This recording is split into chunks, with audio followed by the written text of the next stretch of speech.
Please like and subscribe Cartoon Wonderland. एक दफ़ा का जिक्र है कि एक कौवे को जंगल की सैर का शौक़ पैदा हुआ, तो वो कौवा उड़ता उड़ता एक जंगल में चला गया। जब वो वहाँ पहुँचा तो इसने एक जगह देखा कि बहुत से मोर जमा थे और सब परों को फैलाकर अपने खूबसूरत पर देखकर खुश हो रहे थे और वो रक़्स कर रहे थे। कौवा भी इन मोरों का तमाशा देखने लगा। इनके नीले, हरे और सुनहरे पर इसे बहुत अच्छे लगे।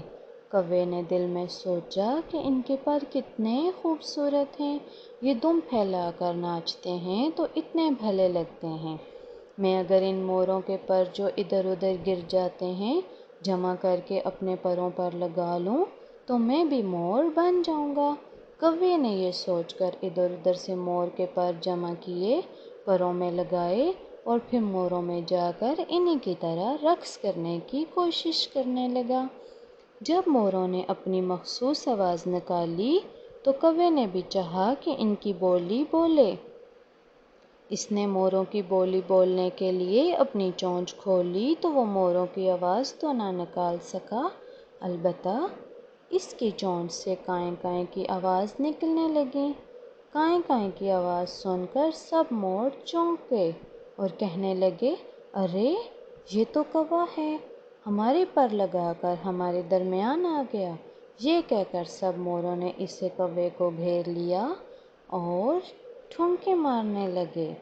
कौवे ने जब ये देखा कि इसका राज खुल चुका है तो वो मोरों से जान बचाकर उड़ा और वापस अपने हमचोली कौवों में आ गया। लेकिन हुआ ये कि जब कौवों ने इसे देखा तो पहचान न सके, ये कोई मोर इनके दरमियान आ गया है। सब कौवे इसको देखकर कहने लगे, ये कौवा नहीं है, इसके पर तो मोर कैसे हैं, ये हम में क्यों आ गया है। ये कहकर सब कौवों ने ठुमके मार मार कर इसे भगाने पर मजबूर कर दिया। अपने साथी कौवों के हमले की वजह से कौवा इन्हें ये भी ना बता सका कि वो मोर नहीं बल्कि इनका ही साथी कौवा है। लिहाजा हुआ ये कि कौवा बेचारा ना तो मोर बन सका और ना कौवों में रहा। आखिर इसने मायूस होकर मोरों के सारे पर झाड़ दिए और कौवों में रहने लगा।